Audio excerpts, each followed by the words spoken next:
Papa, wait! Arlo, what did I say about keeping...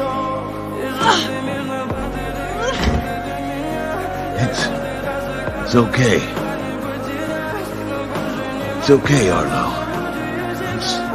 I'm sorry. I just wanted you to get through your fear. I know you have it in you. I'm not like you. You're me and more. Arlo, move!